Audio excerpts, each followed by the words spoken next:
Welcome to WYCD Wicked. That stands for What You Can Do. It's your old pal Jake, and this is a salty Saturday. For those who don't know, I don't blame you because I haven't been clear myself. Salty Saturday was originally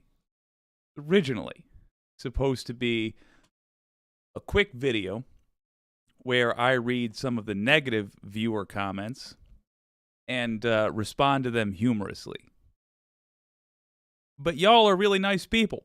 There's not a lot of negative viewer comments, so instead it's more of a just unwind day. It's a weekend day. We are, for the most part, just going to be looking at some items in the news, being catty bitches about it, and having a chuckle together. That said,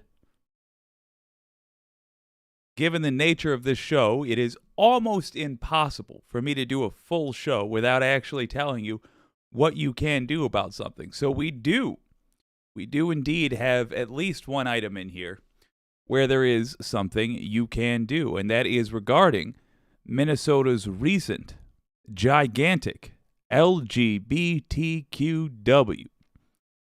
They had a big win regarding the rights of the LGBTQ community. I think that's worthy of lifting up, and it is a model for the rest of us. The rest of us could take actions like this, and I think we ought to try. But for the most part, we are just effing around, having fun, unwinding, keeping our energy up so that we have the spoons necessary to take on the challenges we have to for the rest of the week. I'm also looking at doing something different on Sundays as well.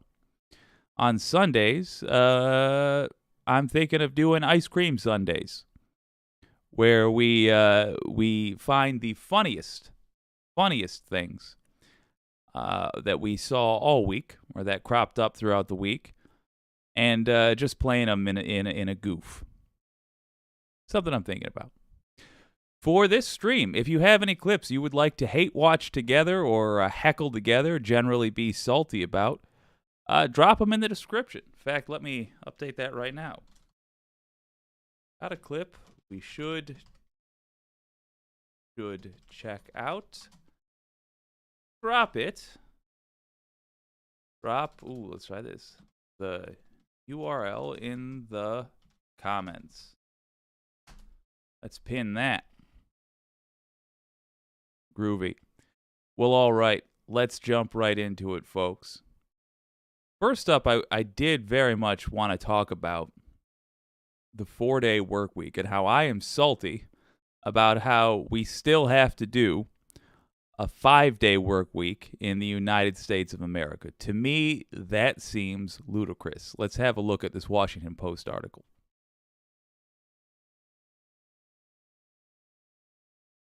Here it is. So, reading through this puppy, here's what it's like in other parts of the world. If the idea of working 4 days a week for the same pay sounds like music to your ears, the results of a pilot program from the United Kingdom may give you cause for hope. Let me make sure my mic's on. Yeah, it is good. I'm a pro streamer. Dozens of companies in the UK took part in the world's largest trial of the 4-day work week, and a majority of supervisors and employees liked it so much they've decided to keep the arrangement.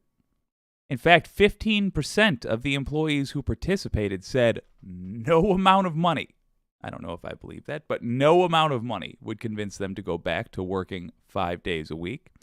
Nearly 3,000 employees took part in the pilot, which was organized by the advocacy group 4-Day Work Week Global. I'm going to be remembering them, in collaboration with the research group Autonomy and researchers at Boston College and the University of Cambridge.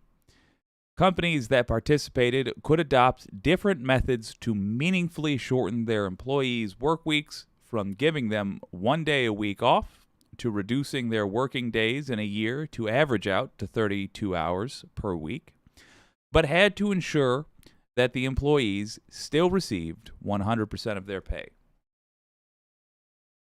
At the end of the experiment,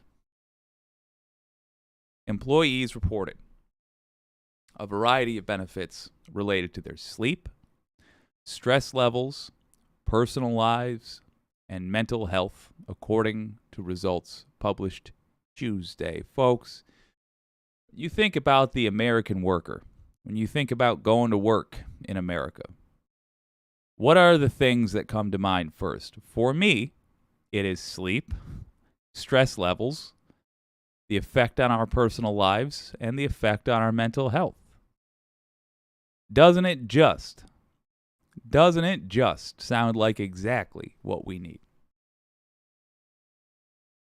Companies' revenue stayed broadly the same during the 6-month trial, but rose 35% on average when compared with a similar period from previous years. Let me just stress that. They reduced the number of hours their employees had to work by 20%, and what happened? Let me underline that. When reducing the number of hours their employees had to work by 20%, companies' revenue stayed broadly the same, and in fact rose 35% on average when compared with a similar period from previous years. I'm salty. There's no reason, none at all, we're burning up this much of our lives. We're not even accomplishing anything, according to that survey. That one. Of the 61 companies that took part in the trial, 56 said they would continue to implement 4-day work weeks after the pilot ended, 18 of which said the shift would be permanent. Victory. 2 companies are extending the trial. Only 3 companies, just 3 of the 61 companies, did not plan to carry on with any element of the 4-day work week. Good God. What are we doing? Honestly. I do think it is even beyond just raw dollars that has us working the way we do in the United States. Beyond that. I genuinely think there is a poison in American culture that makes us desire to have power over others, not just freedom for ourselves. I don't know what causes that, but I see it time and time again. The boss needs someone to fear him, and it's pathetic. The results are likely to put the spotlight back on shorter work weeks as a possible solution to the high levels of employee burnout and the great resignation phenomenon exacerbated by the coronavirus pandemic. One thing that, it's Salty Saturday. I'm going to get salty. Here's what bugs me about talk about the pandemic. Like, we're so shocked that people didn't want to go back to work after that. Do you know what happened? I'll tell you. A whole lot of people that were told that they weren't worth a damn suddenly got told they were essential, and they were asked to risk their lives. In exchange for risking their lives, what changed about those lives? Not a damn thing. They did what they were asked, and then they were told, now go back to pretending like you don't matter. That's what happened. They didn't want to. The cat was let out of the bag. These people who were told that the reason they were getting paid poverty wages was that they were useless. And then capitalism had to come crawling to them that the country could in fact not function if they didn't do their jobs, if they didn't risk their lives. And those workers, to their credit, stepped up. They stepped up. They risked their lives. They saved the country. And nothing was done to address the misery they have to live in. May the great resignation keep going. We're looking at, by the way, a general strike. I'm going to get this pitch narrowed down to the absolute most practical it can be before I give it to you, but no, the time has come. Let's look at this in a little more detail. Increased revenue, improved employee well-being. The findings of the UK trial build on the results of an earlier, smaller pilot published in November, and also coordinated by 4-Day Workweek Global. That experiment, which involved about 30 companies and 1,000 employees in several countries, resulted in once again, increased revenue, reduced absenteeism and resignations, and improved employee well-being. None of the participating firms plan to return to 5-day work weeks after the pilot ended.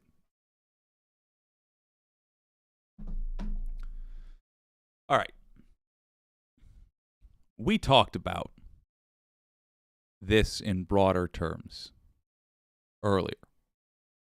Can you recall the stream wherein we talked about it? I can.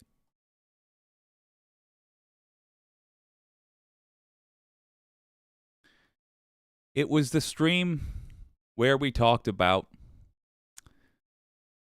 transitioning from pure capitalism to something in between this and the Star Trek vision of the future.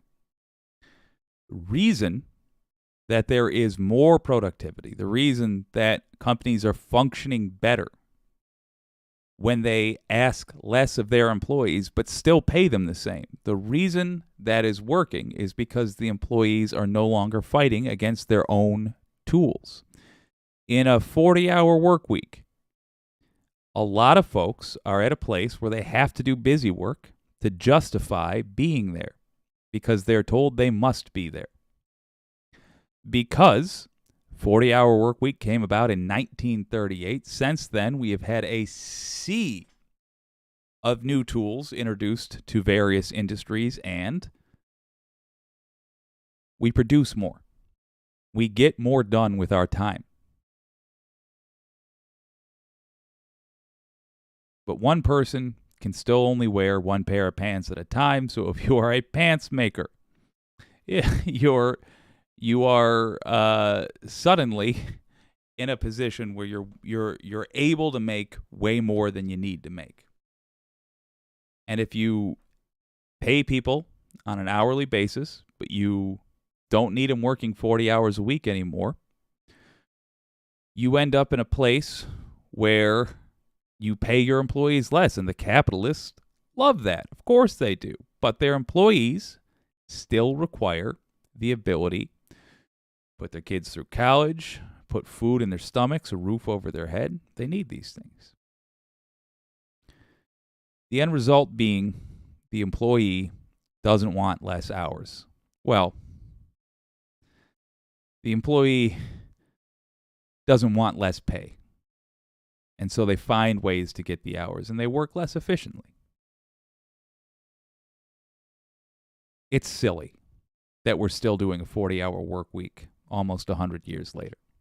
With all of the production we've done, with all of the improvements we've made, it's A, silly that we're still doing it, and B, silly that there's any resistance at all to the idea that we should be lessening the standard work week. We should. Salty Saturday, I'm not going to worry too much about the what you can do, but I just can't help myself offering one. We should write Joe Biden or put it out on social media. Just start talking about it, how the 40-hour work week is a ridiculous concept from 1938. It was a great concept in 1938. It really was. People literally fought and died for that. But we have advanced.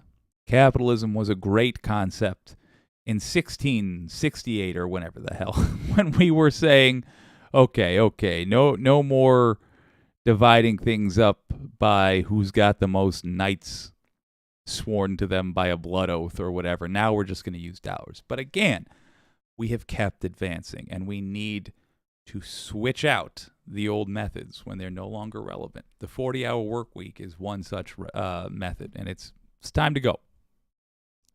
Moldy bread. Oh boy.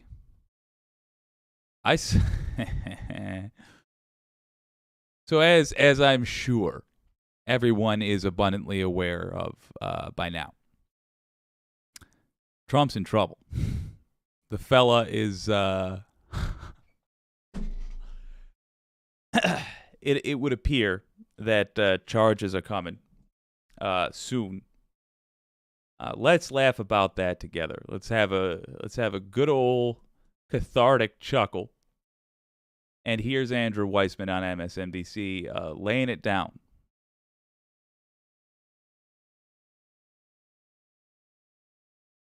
I'll start with you two.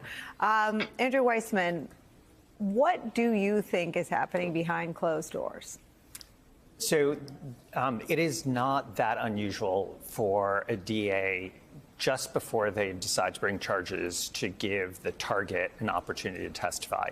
Here, I have to say Michael Cohen is right that there's no way in God's green earth that Donald Trump is going to go in and testify. And one of the reasons we know that is what he did with Letitia James. In a civil case, he took the fifth over and over again.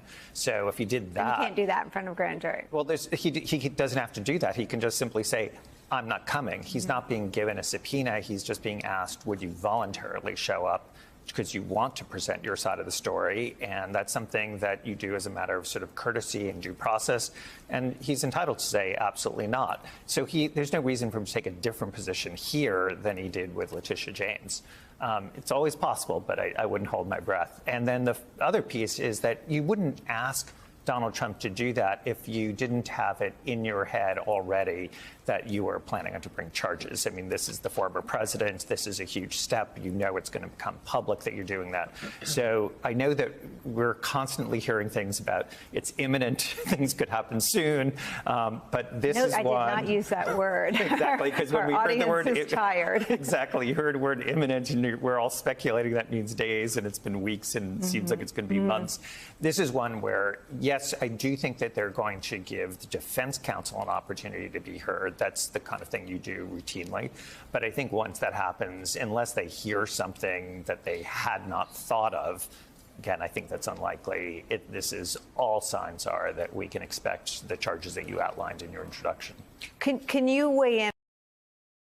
I do want to step in just a little bit in defense of Fani Willis using the word imminent. We require the occasional kick in the ass. We require the occasional reminder that things are actually happening, because it has been, as I have been saying since the beginning of this channel, it has been the strategy in the United States for getting powerful people off of their charges. It has been the standard practice to let the case get boring, let it get stale, and let the American people forget about it. So Fani Willis saying charges are imminent. First of all, she didn't give a time frame. She said imminent.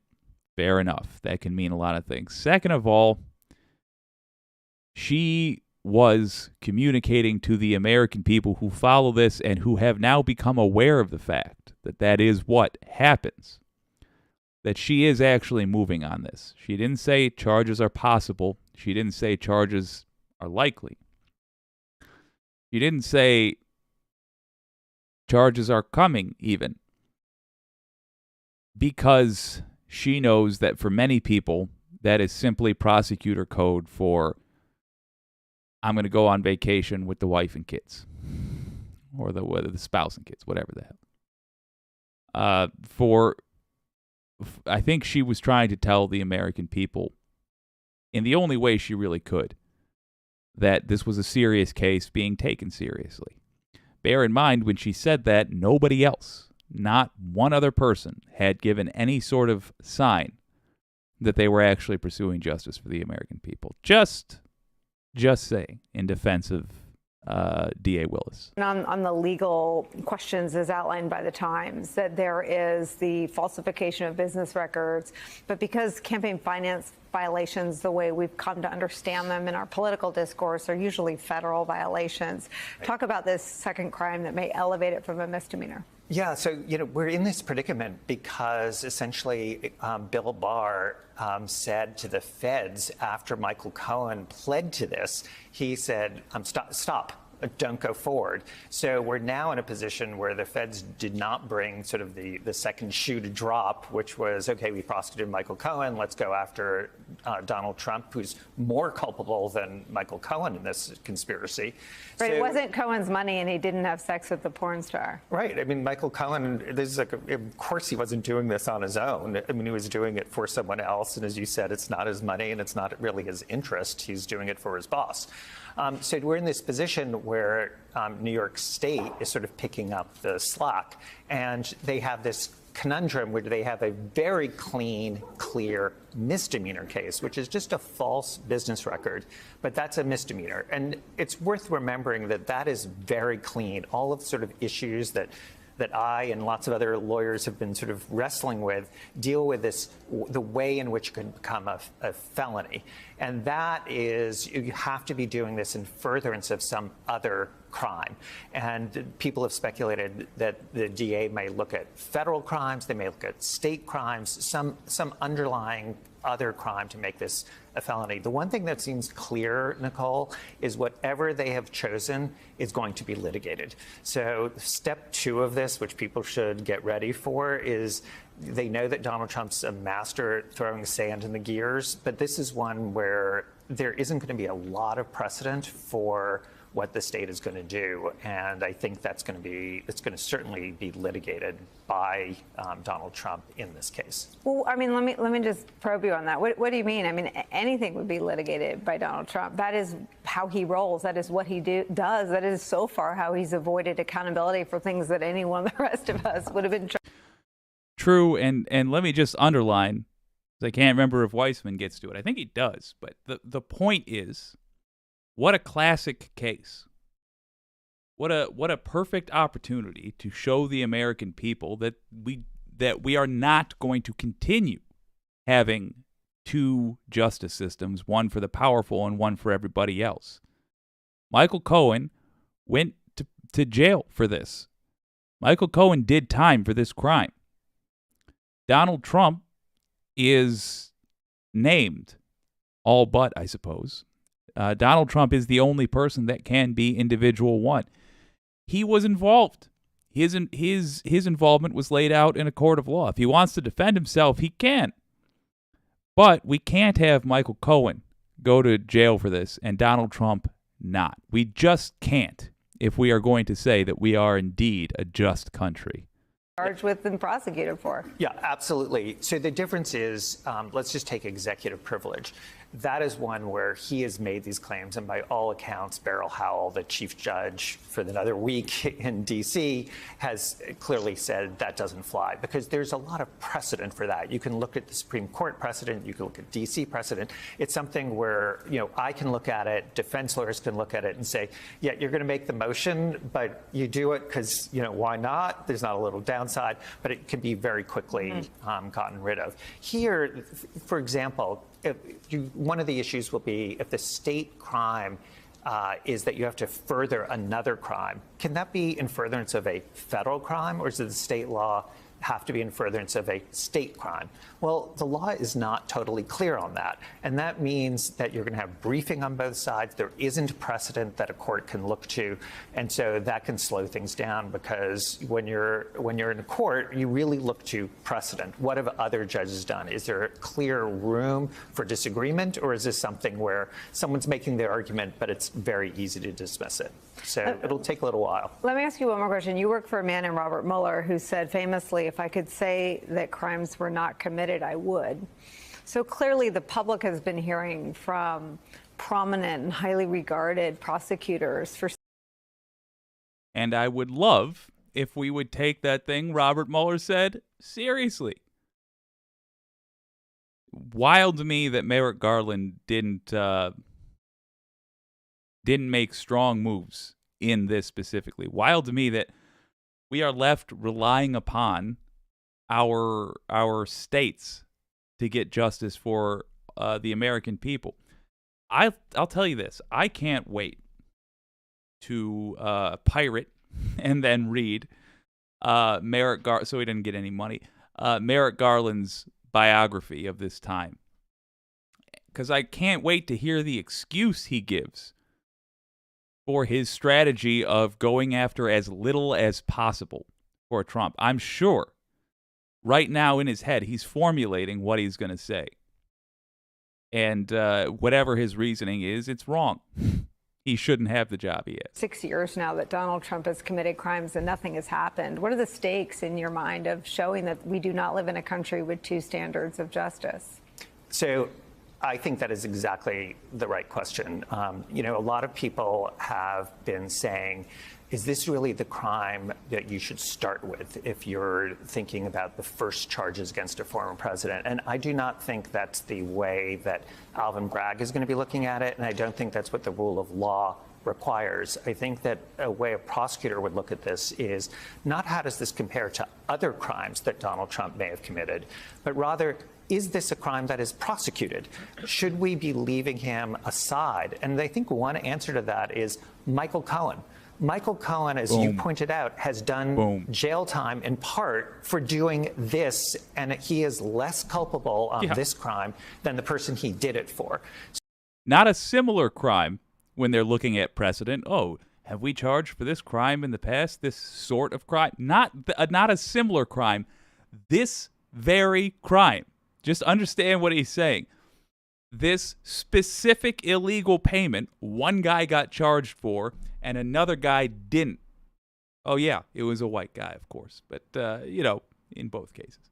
The point being, this very crime. Get him, Weissman.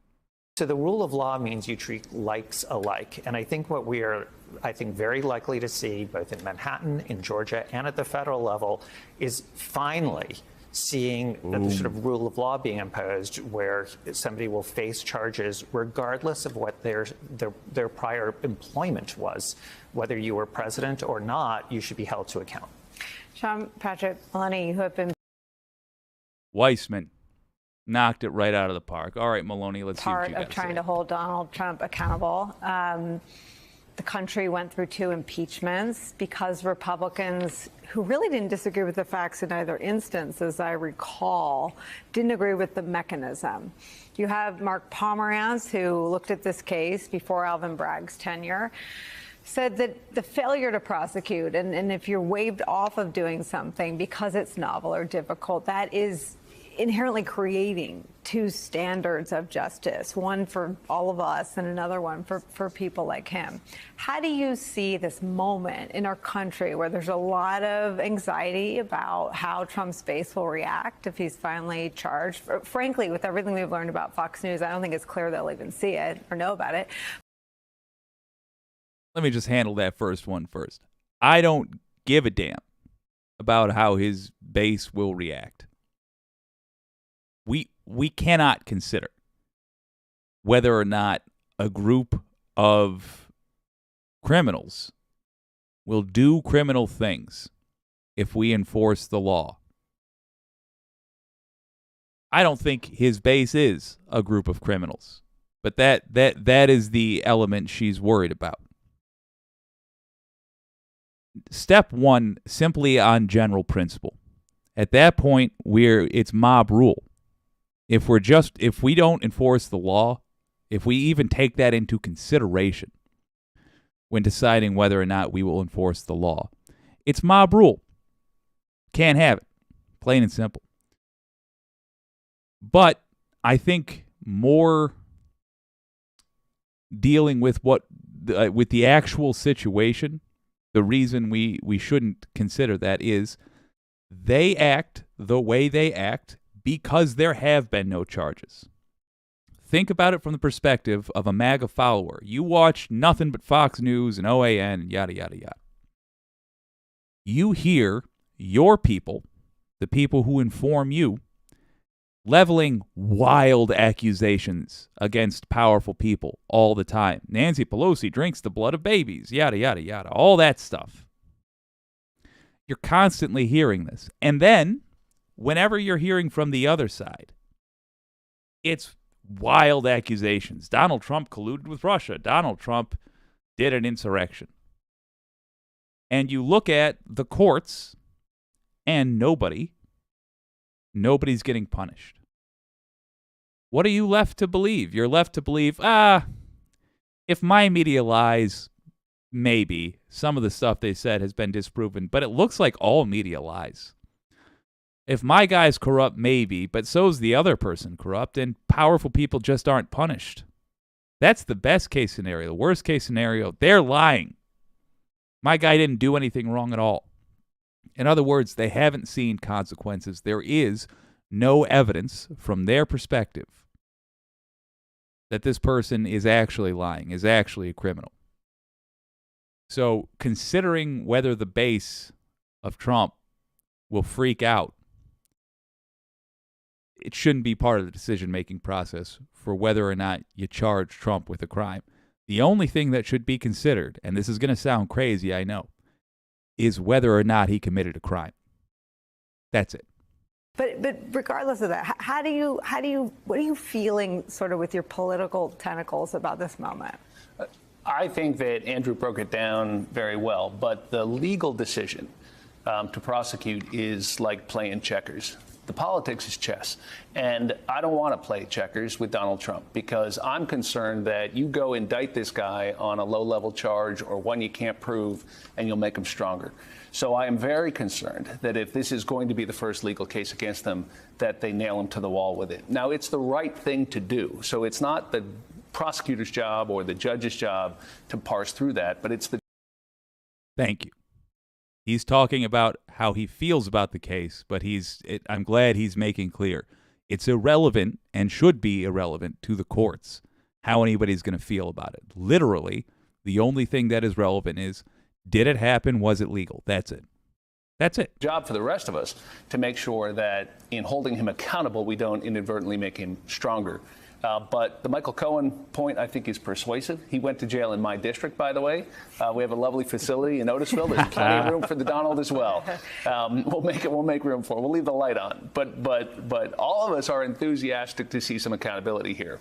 But I do think in the fullness of time, we'll get the proper level of accountability on all the charges he's facing.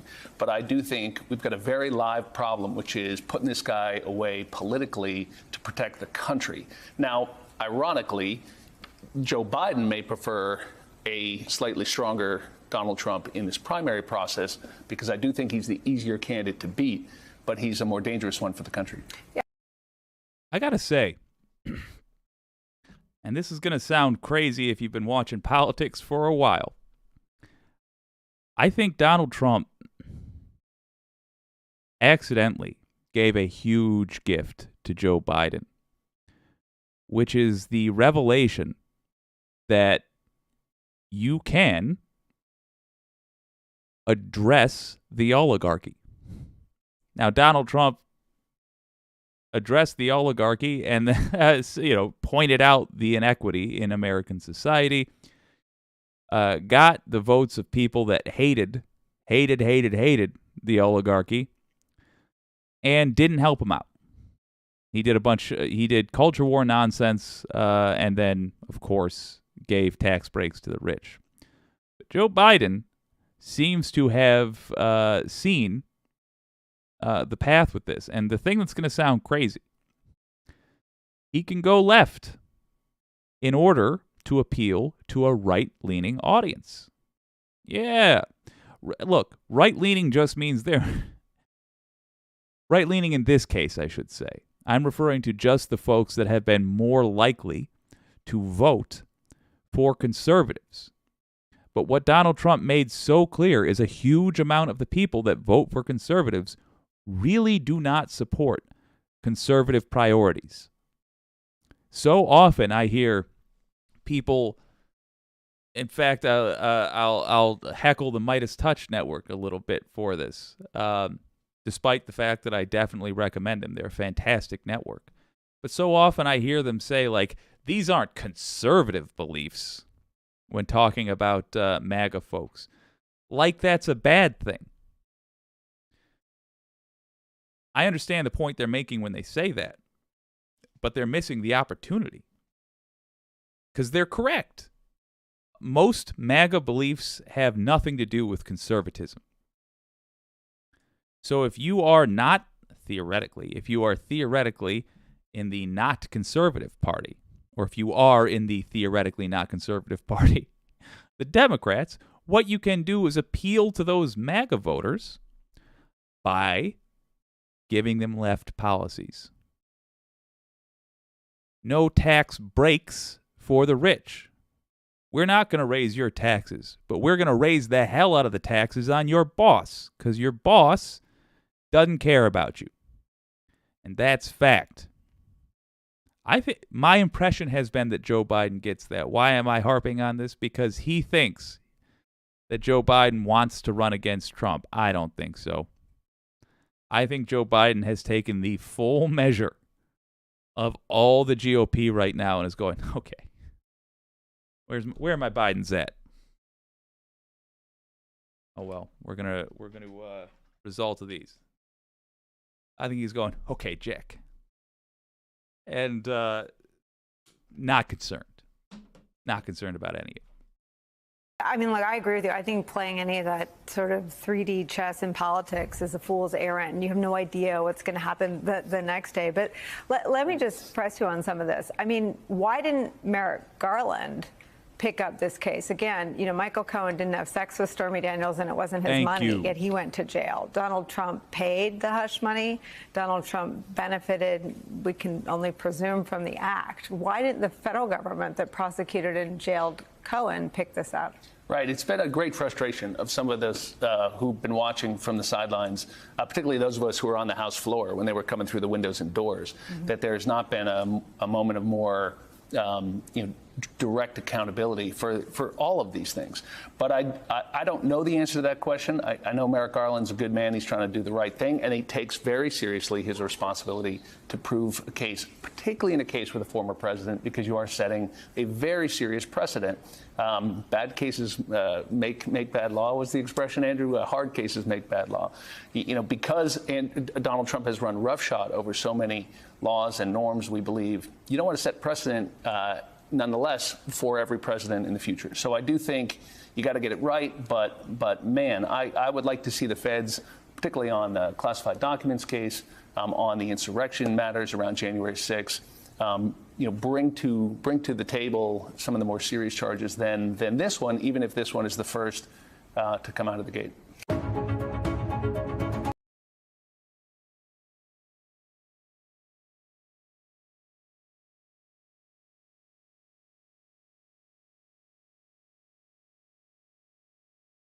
I mean, I gotta say,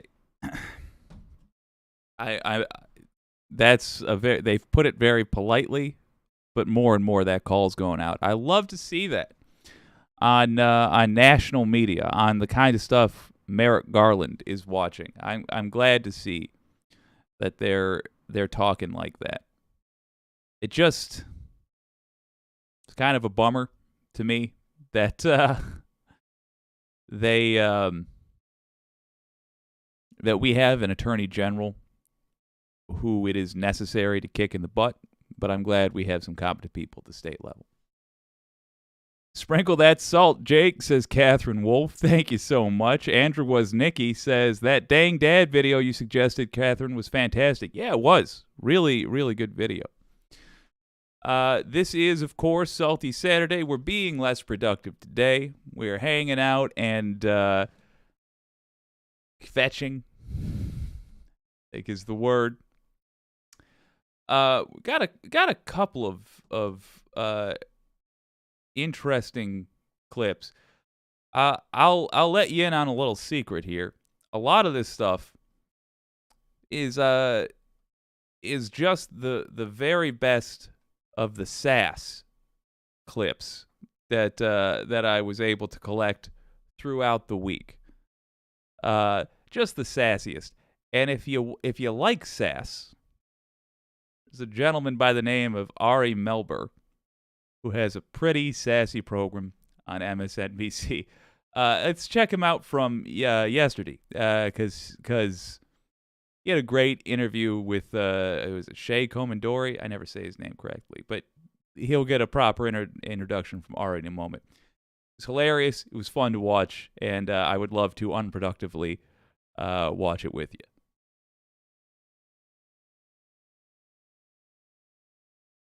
What are House Republicans doing with their power?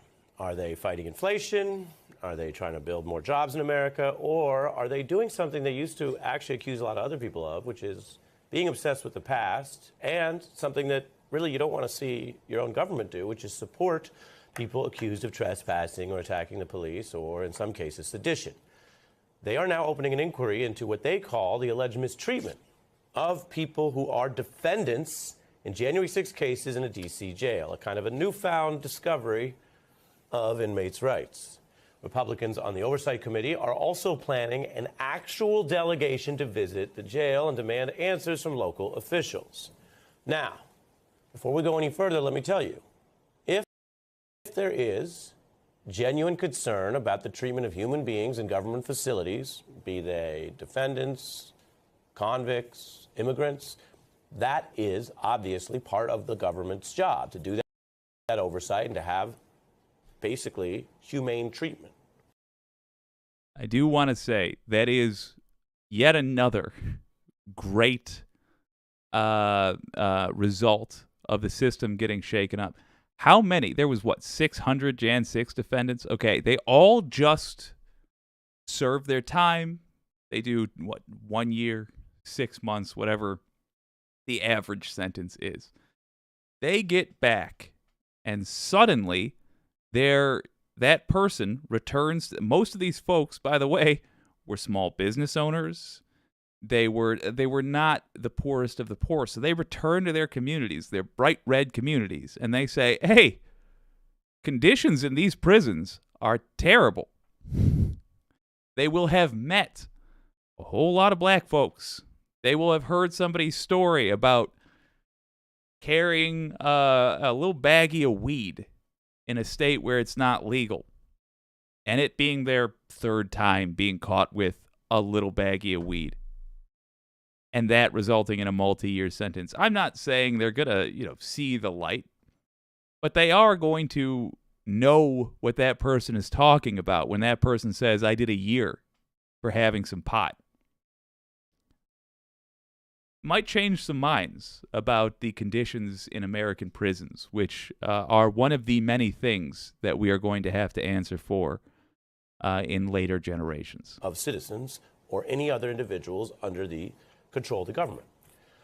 But having been as fair as possible, I could tell you none of the evidence here suggests that this is about that. Rather, it's a Republican effort to use this sort of theater and this sort of idea about mistreatment as a way to embrace people accused in some cases and convicted in others of attacking the government, of attacking the police, of trespassing, and worse on January 6th. MTG is a part of this. She's already visited one of these jails, so this builds on sort of her early foray, and she compared the rioters who were being held there to political prisoners of war. As a legal matter, that is false. Green's also co-opting what we have discussed here, that there are valid criticisms and ways to try to make sure that people are treated humanely, whatever they're accused of. I do want to clarify, I agree 100% with his assessment. The politicians who are making a big deal about this, they're just trying to embrace terrorists. That's it. D.C. jail has actually been under scrutiny for its condition.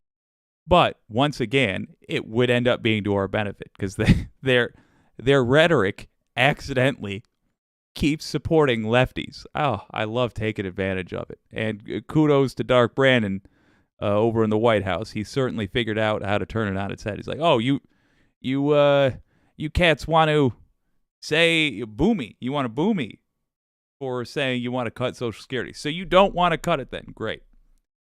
Similarly, we could say, oh, you want to improve conditions in prisons. Great. Thank you so much. I assume you're going to sign on then to this bill that I've got that insists we not do solitary confinement randomly as just a standard punishment. Okay, cool. Great. Delighted to have your signature. But we didn't see this type of concern or these kind of visits from these same officials around any other set of cases. Indeed, there are reports that a disproportionate share of people held there are people of color. The widespread attention on the jail is obviously one of these moments that sort of shows the cosplay, the trolling, the effort to get everyone upset about this is probably part of the method. And yet, on the other hand, if you have people in your government who are trying to directly or indirectly, literally or symbolically embrace the people accused of overthrowing your government, well, that's something you need to keep an eye on. And we're going to do that right now with a shrewd and special guest on a special day. You know what it is. We call it Che Day, where this cartoon comes to life in the visage of political strategist Che Komanduri, a veteran of several campaigns, including...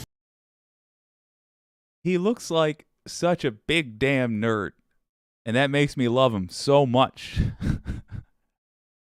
Like, yeah, to me, I see this guy get that music. I see him get the little cartoon slide. That has the same feeling for me now as a 30-something gentleman as I used to get when I saw Mike Tyson enter the arena to an ominous tone. Not even a song, just a gong. This guy, he's gonna f him up. He's gonna mess him up. I can't wait. Get him, Shay. The Obama campaign. How you doing? Good. How are you? I'm great, Shay. Human or cartoon? It's a choice we make every time, but we keep choosing you after we show the cartoon. I like that. Yeah, I prefer the human version of myself to the cartoon because respect. I get to sleep and eat. And, you live here in this world, not just in the metaverse. I mentioned all of that. I almost cleared the brush for you. You're right. I'm sorry, just even coming out the gate with, well, I prefer the human version of myself because I like to sleep and eat. Like, okay. Yeah, that nerd energy is the equivalent of being able to bench press twice your own body weight. I can't wait to hear his takes. Important part seems to be that this is now not the entire Republican Party, but a key part of its elected leadership embracing January 6th. That wasn't where we were on January 7th. What do you see here? What I see is January 6th is turning into a founding myth of MAGA. If you think about it, the movie Joker shows a transgressive act of violence, and it's celebrated by a group of outcasts and followers who then use it and use the leader, the person who did the violence, as a hero. And they sort of make this like sort of a founding myth that this act of violence was justified, that it said something very important. That is exactly what is happening here. This is not the behavior of a political party or even a political movement. This is the behavior of a cult. This is how cults behave. This is what cults do. They create lies, they create myths, and they force others to agree with them on that.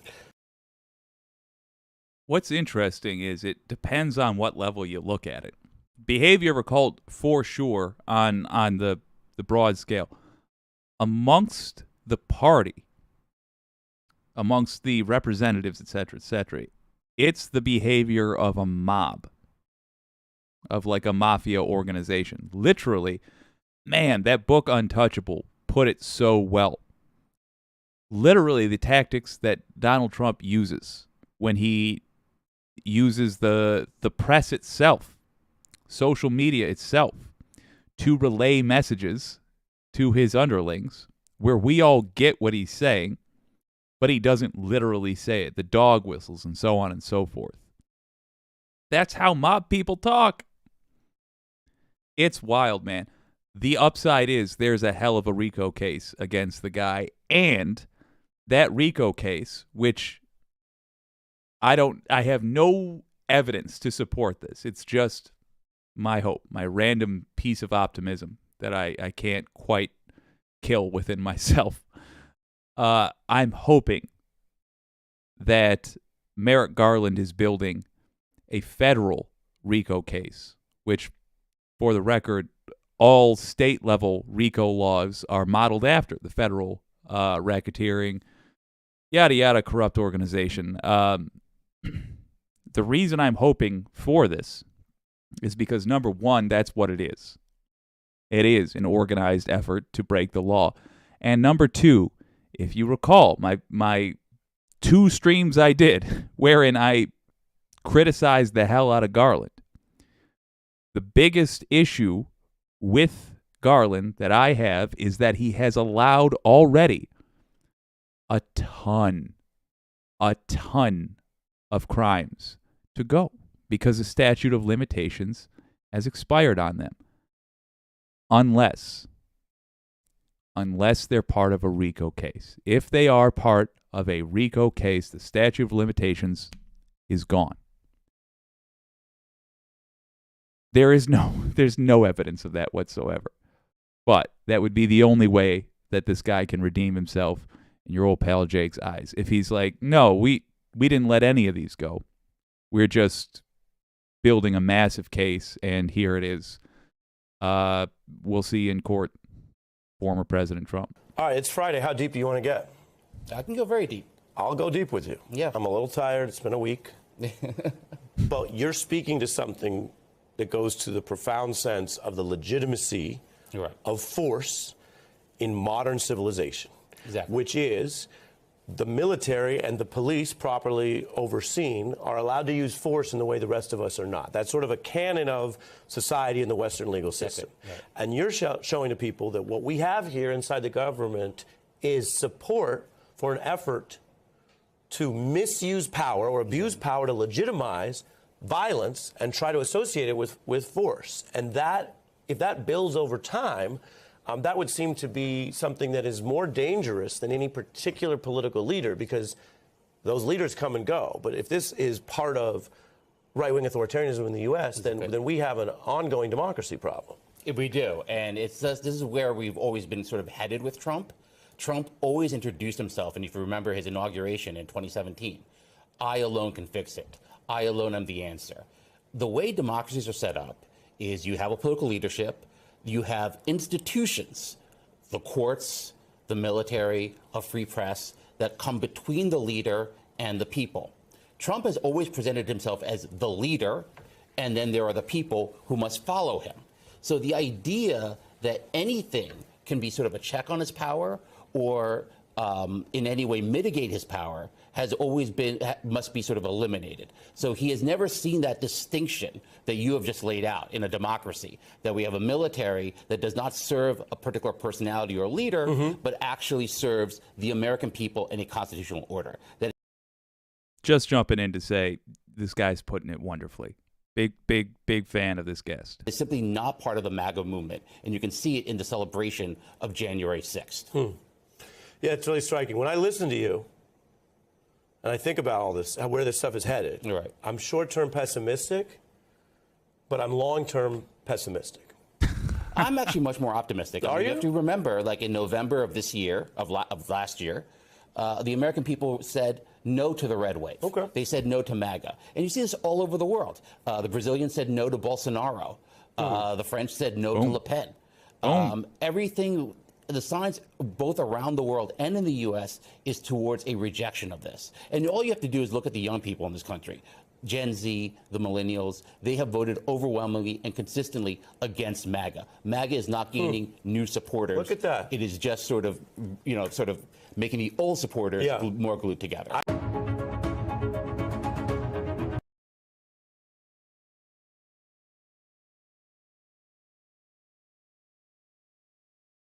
Yeah, I got nothing but praise for Gen Z, I swear. Good young folks. Man, oh man. Yeah, on that note, I would say in your community, reach out to Gen Z first and foremost whenever you're trying to start something. Politically speaking, they have shown that they are willing to get down. They'll roll their sleeves up. They'll go door to door. They'll make phone calls. If they got $10, they'll give $5 to Bernie. They're dynamite, man. And I'm delighted to see talks about the government's use of force being discussed on MSNBC. These are weird times with very high highs and very low lows. Catherine Wolf says, I hope you're right, Jake. Regarding the RICO case. I do too. I don't think I am, but I hope I am. There's a fella, speaking of, there's a fella named Bernie Sanders. You may have heard of him. He is, in my opinion, the best of us right now when it comes to politicians. He wrote a book called It's Okay to Be Angry About Capitalism.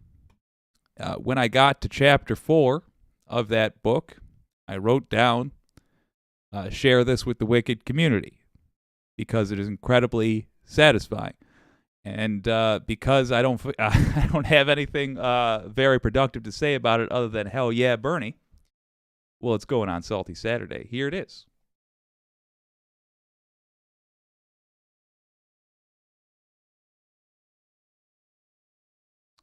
Presumably, I'll get it to play. Chapter 4. Billionaires should not exist. Only by ending American oligarchy can we begin to realize America's promise.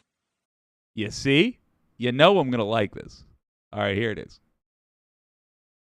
When I launched the plan to tax extreme wealth in the fall of 2019, a New York Times reporter wondered whether I was trying to eliminate billionaires. Actually, I replied, I don't think that billionaires should exist. That sentence launched hundreds of headlines and broadcast conversations, especially on Fox News and right-wing talk radio. Facebook CEO Mark Zuckerberg admitted that at some level, no one deserves to have that much money. Elon Musk tweeted a couple of snarky comments. But what struck me was that a lot of people thought I must be kidding. I wasn't. In case anyone missed the point, my campaign issued a billionaire should not exist bumper sticker. Tens of thousands of Americans displayed them because they understood what most pundits did not, that the United States cannot afford to support a billionaire class that takes far more from this country than it gives back. Just his language is so dead on. They take more from this country, billionaires do, than we can afford to give them. And that's the crux of the problem. Yeah, there's the unfairness. But we gritted our teeth through the unfairness in the 90s and the 2000s, which were the eras wherein the consequences of these decisions had begun to ramp up. But we're at a point where we can't afford them anymore. The very existence of a rapidly expanding billionaire class in the United States is a manifestation of an unjust system that promotes massive income and wealth inequality. In this system, the people on top enjoy lives of extraordinary privilege. They possess more of the planet's largesse than they could burn through in 1,000 lifetimes. No luxury is beyond their reach. They are so phenomenally rich that they can spend their fortunes buying experiences like a rocket trip beyond Earth's atmosphere, while an exceptionally wealthy few wallow in affluence and become exponentially richer with each passing day. The majority of Americans live lives of quiet desperation. They are not scheming to pay for trips to outer space. They are struggling to pay for the necessities of life here on Earth. The very existence of billionaires is not just about who has the money and who doesn't. It is also a manifestation of a corrupt political system in which immense power over the lives of the great mass of Americans is concentrated in the hands of a small number of people who, through campaign finance arrangements that can only be described as legalized bribery, buy control of our elections and the policies that extend from them. Yeah, I just want to say, for sure, first of all, Bernie, for sure, the fact that they have undue control over the political process is a major talking point. Going to let them go to it. I do want to say, how awesome is it that the book is read by Bernie? It's like ASMR. There's few things more relaxing at the end of the day than to have Bernie Sanders in your ear yelling to you about the state of capitalism in the United States. It's ridiculous. I'm loving it. But yes, aside from the fact that we literally cannot afford these mother effers anymore, the fact that we are having trouble now adjusting and, getting them to pay reasonable taxes, we're actually having trouble getting that done, despite MAGA and progressives being growing factions within their political parties. Both parties having growing factions, in other words, that want these people taxed. We're still having trouble doing it? Why is that? Well, Bernie's explaining it perfectly. Because they have undue control over that system. It's a concern. These are the Wall Street investors and corporate CEOs who determine whether jobs will stay in this country or go abroad, what kind of incomes working people will earn. Also want to say, we will also now be measuring how much control they have, because there seems to be agreement that we ought to take away some of their wealth. How long it takes to get that done will be the measure of how much control they have. We did a stream called Getting Big Money Out of Politics. It is located, very easy to find, on the website, WYCDnetwork.com. Go to guides. There is a button called Get Big Money Out of Politics. If you want to know what you got to do to lessen these billionaires' control over our government, that's where you go. And what the price of gas, prescription drugs, and food will be. And while these oligarchs exert enormous influence over our lives, ordinary people have virtually no power, or even the concept of power, in shaping the future of the country. They lack the institutions to exert influence, and they're too busy just trying to survive. In this unprecedented moment in American history, there is no more time for tinkering around the edges. It is time to reject conventional wisdom and incrementalism. It is time to fundamentally rethink our adherence to the system of unfettered capitalism and to address the unspeakable harm that system is doing to us all. In a country where there is little honest debate about our economic system and only marginally more debate about the political system that sustains it, the idea of rejecting unfettered capitalism and of doing away with the billionaire class may seem radical. It's not. The goal of any democratic, moral, and rational nation must be to create a society where people are healthy, happy, and able to live long and productive lives. Not just the rich and the powerful, but all people. Our greatness should be determined not by the number of billionaires who live in our country, the size of our GDP, the number of nuclear weapons we have, or how many channels we receive on cable TV. We should judge our success as a nation by looking at the quality of life for the average American. How healthy is he? How satisfied is she in her work? How happy are their children? We must move away from the economic mentality of scarcity and austerity to a mindset that seeks prosperity for all. So, try not to lean too hard into what you can do, but just bear that in mind. Every time somebody in your community tries to define American success by who's got the most billionaires or what has a billionaire done lately, which, by the way, for my whole life is largely how I've heard it talked about. Anytime somebody tries to brag about that being an American thing, make sure to come back at them with, I don't care about that. What do I care about what a rich person does? Look, Saudi princes are living the life. Saudi princes have sports car after sports car after sports car. I don't care I don't measure how Saudi Arabia is doing based on how their princes are doing. Similarly, I'm not interested in what a billionaire in America gets to do when it comes to measuring whether or not this is a successful country. I'm concerned only with what the average American has to do. You don't have to be that that on a soapbox about it. I don't care about a rich person. What's the average person like? What does this mean for the cost of living compared to rent? Oh, nothing? Well, then why are we bragging about it? To those who say that in the wealthiest country in the history of the world, there is not enough to care for all the people, our answer must be, that's absurd. Of course there's enough. With the explosion of new technology and productivity that we are experiencing, we now have the capability to provide a good life for every American. Our economic debates should not revolve around questions of resources. They should revolve around questions of intent and will. Boom. If we truly intend to make America great, we will strive to be a nation that has eliminated poverty, homelessness, and diseases of despair, where hard work is rewarded with a living wage, and where those who are too old or too infirm to work are protected by a safety net that guarantees no American will be destitute. That's not a utopian vision or some foreign construct. This country should have the best educational system in the world from childcare to graduate school, accessible to all regardless of income.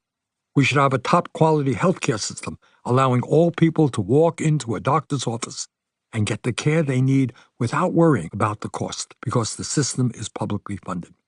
Instead of spending more money on the military than the next 10 nations combined, we should lead the world in diplomacy and international collaboration, especially when it comes to preventing wars and combating climate change. It's just a little taste of Bernie Sanders' book, It's Okay to Be Angry About Capitalism. Link in the description if you want to check it out. Obviously, I listened to it on Audible. That's somewhat problematic. But I am, and I can't stress this enough, a lazy man. And I do, like a child, enjoy having stories read to me. And if it can be read by Bernie Sanders, baby, you know I'm going to do it. But it's a fantastic book. Literally every chapter is one that it's a banger. You know, I do the same reaction to those chapters as I do to my favorite tracks on an album. I'm just like, oh yeah, that's clean. That's really clean. Yeah. Here's something else Bernie Sanders did that I'd like you to consider doing. In fact, I'd like you to pitch to politicians that you like. The reason that Bernie Sanders made such a successful movement, even though he didn't get elected out of his campaigns for president, is that he campaigned on issues entirely. We talked about this a little bit earlier. Let me go out for a second here. We talked about this a little bit earlier when we were discussing how to get things done on day one as a politician, campaigning on issues. When we were talking about Michigan, the turnaround it had, people were driven out to the polls. Democrats were driven out to the polls in 2018, largely because we were embarrassed about Trump, if I'm being real with you, but also significantly because of the propositions that were on the ballot.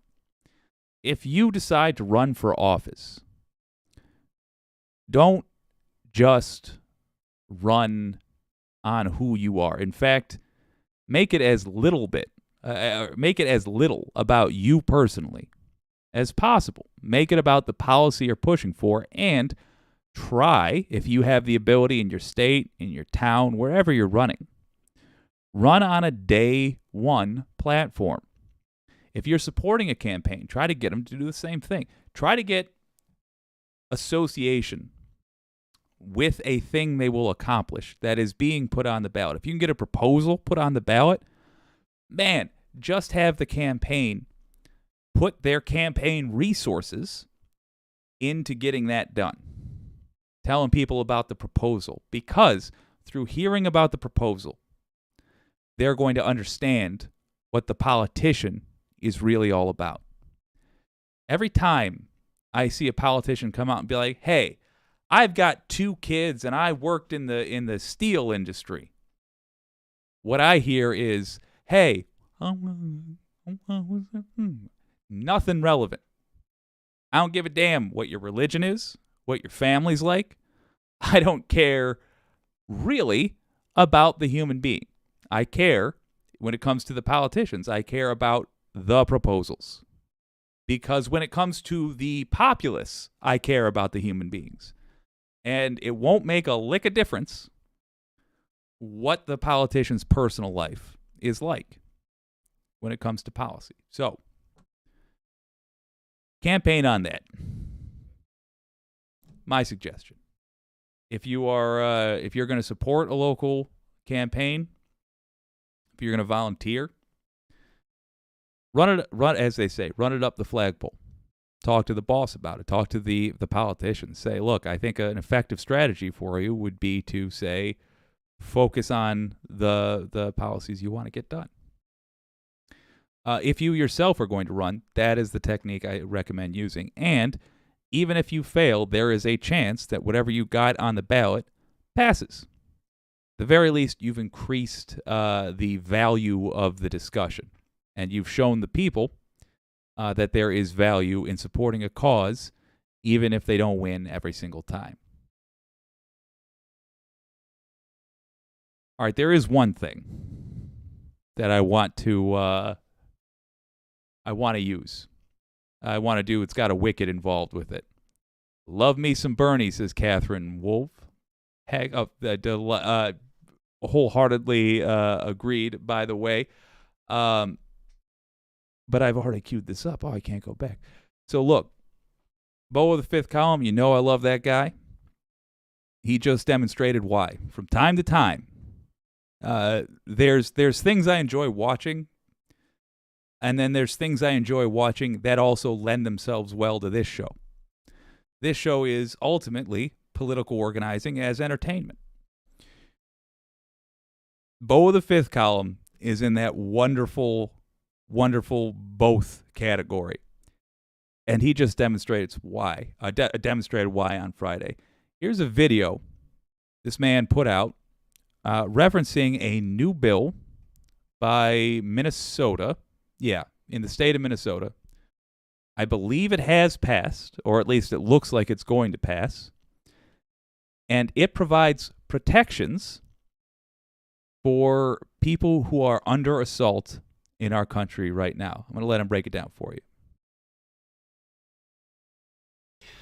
Well, howdy there, Internet people. It's Bo again. So Hey, Bo. Today we are going to talk about the governor of Minnesota, Governor Tim Walz, and the executive order that was signed, what it means, what it actually does, why it was signed now, whether or not there's pending legislation coming, everything about it, and what the real impacts of it are going to end up being long term. Now, if you have absolutely no idea what I'm talking about, it's kind of not surprising. So, as we have mentioned numerous times on the channel, there are a bunch of pieces of legislation throughout the country, about 400 in total.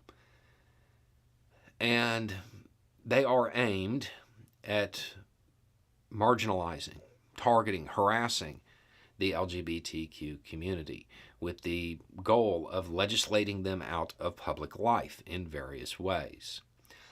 A lot of this legislation is moving forward. This legislation, it's not actually designed to do anything inside the state. It doesn't do anything to benefit the state. It's all about targeting and providing the base a scapegoat, somebody to be angry at, because anger motivates people to go to the polls. If you scare them, fill their head with nonsense about how they're at risk or whatever, they feel like they have to show up. So every election cycle, certain groups of people create an enemy and create situations out of whole cloth, things that don't even exist. And they say that they'll pass legislation to do that, to curtail this made-up problem. And that's happening in a lot of places. This is heavily impacting the LGBTQ community. I do want to jump on that real quick and add in one point. It's not just, I know he's not saying it's just the LGBTQ community, but it's not, just so I'm absolutely clear, just them. It's black people. It's brown people. Sometimes it's yellow people. Sometimes it's yellow people over there. Sometimes it's yellow people over here. Only point I want to add is this is why, no matter what, allies, no matter what, when one of these groups gets attacked, all of us need to show up. Every last one of us. Black Lives Matter march, better see gay folks there. March for gay rights, better see straight folks of all shades there. White, black, brown, whatever. Indian, as in Native American, rights marches. You and me, I'll see you there. Bring a thermos of coffee, shake hands, good to see you. John, good to see you. Jim, let's go. Show up. Kick a little butt on behalf of the little guy. Because we are all, always, the little guy. In various ways. Because the legislation is designed in a way where the cruelty is the point, a lot of them have enforcement mechanisms that go well beyond anything that a state government should really be doing. So, the governor of Minnesota has decided that Minnesota is a free state, that Minnesota is going to be a place where people from the LGBTQ community can go and be okay. Now, it's easy for a state to say something like that. That's an easy call to make and say, hey, we're going to be welcoming. This executive order prohibits the state government there from assisting and cooperating with those enforcement mechanisms. This isn't a PR stunt in that sense. This is the state government of Minnesota saying, oh, your extradition request, it's not valid here. That subpoena? Yeah, I mean, I guess you could try to serve it if you want to, but we're not making them answer it. And it's. I hope, by the way, we do this with abortion rights as well. I want to see this across every state where they say this other state's abortion harassment will not fly in the great state of fill in whatever blank. I'm going to push for it in Michigan. Degrading the ability of this legislation from other states. Now, why did the governor do it via executive order instead of legislation? Legislation's on the way. The executive order was pushed through and done quickly. I guess their reasoning behind it is because some of the legislation targeting this community is passing. They want this in place now. So there are no issues now. There is legislation pending in the state legislature in Minnesota that accomplishes the same thing, that would make it law. And I haven't seen odds on it passing, but when you hear people talk about it, they seem pretty optimistic. It does look like it's moving forward. Now, Minnesota, you should be proud. And to God, that's baller as hell. Genuinely, Minnesotans out there, give yourselves a pat on the back. That's good governance. That is decency being fought for, and that is because You fought at the ballot box. Well done. Hell yeah. Is this going to be the only state to do this? Probably not. Probably not. Particularly if you use the link in the description and talk to your representatives and tell them, do what Minnesota did, please. We are decent folks here. I would imagine that other states will follow suit. What are the long-term impacts of this? Well, you would hope that one thing happens. If it doesn't, you have to go to the even longer term. If this situation remains and the longer term impacts apply, Minnesota is going to get more business. Minnesota is going to get more recruitment to its colleges. Minnesota is going to get more investment. It's going to be easier for businesses in Minnesota to recruit. A place that, it's Minnesota, let's be honest, it could probably use some economic development.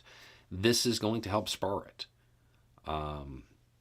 Businesses won't take a hit for investing there. They won't have problems recruiting because they put an office there. So it will help them long term.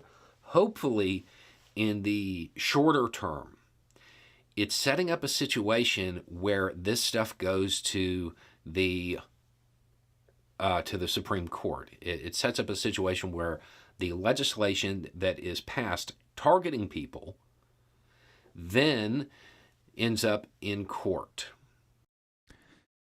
It is my hope. I understand we have a right-wing activist Supreme Court, but it is my hope that the wave of cases that arrive at their doorstep that essentially say, hey, you remember civil rights, right? They still exist. Arrive just after the indictments fall on Donald Trump, or at least at some point after those indictments come. Because I think the right-wing activist Supreme Court is going to feel a hell of a lot less pressure once the country gets an opportunity to see that, yes, this scumbaggery that we have permitted, those days are up. And a lot of the enforcement mechanisms, I don't think that they'll stand up, even under this court. And in fact, in some ways, especially under this court. Interesting. A lot of this has to do with people leaving a state to engage in business. There is a very specific part of the Constitution that deals with that, the Interstate Commerce Clause. I do not believe. By the way, that was the foundation of the majority of the civil rights we enjoy these days. The reason you can't, for example, prevent a black person from staying at a hotel because they're black is, I think, Stokes versus the Heart of Georgia. I'll have to look up which case, but yeah, it comes down to the Interstate Commerce Clause. I'm hoping this the era we are in ends soon, and it ends in a way that affirms the rights of Americans without going the way it has gone, where we deny the rights of Americans. That a lot Human of beings, this legislation frankly, is going to hold up. And by that I mean the enforcement part of it. What they are doing within their state, that sadly I think a lot of that is going to be upheld. But the reaching across state lines, not so much. We're going to have to wait and see, but this is something that it is very much a conservative piece of like a keystone thing for them, is the Interstate Commerce Clause. So I don't believe that those aspects of it will hold up, but this provides a mechanism to get it into the court, because you're going to have a battle between the states, and B, it provides people much needed protection right now. So the governor of Minnesota stepped up and put this into action when it really needed to be. Anyway, it's just a thought. Y'all have a good day. again, Minnesotans, you should be proud. You did good, and I appreciate you. What can you do? If you're in Minnesota, celebrate. If you're anywhere else, use the link in the description. Contact your representative. Say, we also believe in decency in this state, and we want protections for people that need it, for Americans that need it. And in the state I live in, I want these protections put in place. Because how you treat them will tell me what you think of me, your constituent. Hell of a job, Minnesota. Andrew Woznicki giving the wave. Hello there. Wireless Mike. Hey, Wireless Mike. Good to see you. Once again, going to make sure that my mic is on. It is. I used to have a switch for that. Wireless Mike says, hey, I made it. Hi, everybody. Hi, good to see you. Wireless Mike. Securing the rights of citizens. Hell yes. Sonia Barris. Hello. It's good to see you all. Well, tell you what. What do we got here? It's Salty Saturday. What do you say we watch a short from Midas Touch real quick? Just watching Matt Gaetz get shredded. I think I'm down for that. Let's check it out. So my amendment gives the committee the opportunity to begin each of its meetings with the Pledge of Allegiance. I'd like to offer an amendment to the amendment, adding in the second paragraph, provided, however, the pledge shall not be led by an individual who supported an insurrection against the government of the United States in any way. Let's make this real. If you want to give someone the right to stand before the House Judiciary Committee. Boom. I've been saying we got to treat that like it was. Yeah. Nobody, including that punk right there, gets to say the pledge if they betrayed the country they are claiming to pledge allegiance to. Not a one. F that punk. And lead the Pledge of Allegiance. At a bare minimum, let's guarantee that that person has not participated or supported or in any way helped an overthrow of the government of the United States. Would the gentleman yield? It's like a simple proposition. Oh, yeah, baby. Yes, indeed.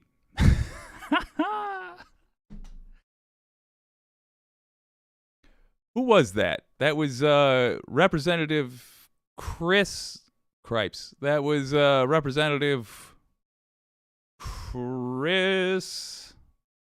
Oh, shoot.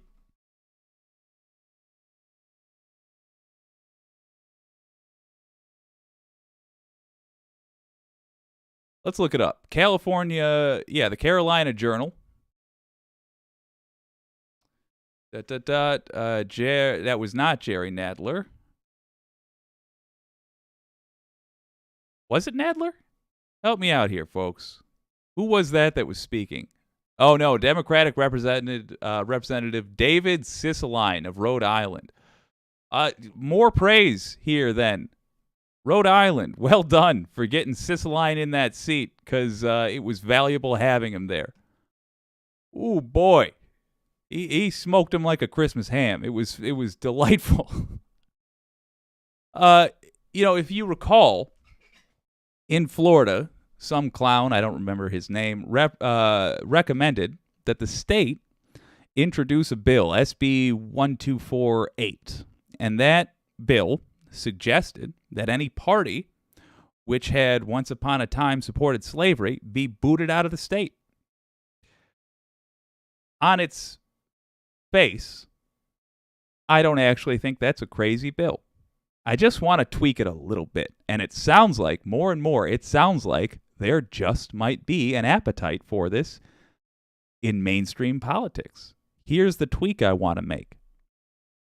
Because the Florida bill was ridiculous on account of the fact that the people that support civil rights now are the party that once upon a time was the pro-slavery party, that's a ridiculous bill. But it wouldn't be so ridiculous to contact your representative and tell them that you support a bill that would ban any party which has members amongst it at the state level that supported the insurrection. That's aiding and abetting the enemy. And just like Representative David Cicilline pointed out, it's a disgrace and it shouldn't be allowed. I think there is value even in introducing that bill. I think there is value in being able to make a bunch of Republicans stand up and say, whoa, you can't do that because a lot of our people did betray the country. Highlight that. Make that a matter of debate. I think there's value there. Give it some thought. If you like that idea, did I include that in the description? Well, in the VOD, I certainly will. And in previous, here we go. I'm going to make sure, I'm going to put it in the comments right now in case you want to copy paste this, or if you're watching the live stream played back, here it is. Never mind. That's too much. That's over the character limit. Instead, what I'm going to do is update the description. Here you go. If you want to put in a bill like that in your state, now it's in the description. There's the wording. At a minimum, we can bust the balls out of a political party that really needs their balls busted. And if you're lucky, it'll actually get passed. Regardless, though, kudos to, first, Midas Touch for clipping that beautifully. Second, for Representative David, I think, what was it, Caroline? I'm thinking of the Kung Fu guy now.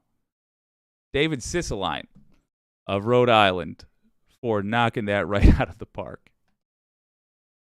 Well, thank you for joining me on this Salty Saturday. I had a blast hanging out with you. Before we go, let's look at the winner of the poll. We asked the Wicked community, the Senate, which is you listening right now, the House, which is the people that listen in the comments and participate in the comments later, as well as the lobbyists, the people who pay for memberships. You can do that if you so choose. It's $5 a month, and it buys me Sody Pop. We asked who they think will be the first to indict. There was District Attorney Alvin Bragg, there was Special Counsel Jack Smith, and there was, of course, District Attorney Fani Willis. The Wicked community in total believes Alvin Bragg will be the first to indict Donald Trump for the hush money payments that Michael Cohen has already done time for. That's not a bad choice, I gotta say. Well, thank you very much for joining me on this Salty Saturday. This has been WYCD Wicked. That stands for What You Can Do. My name's Jake.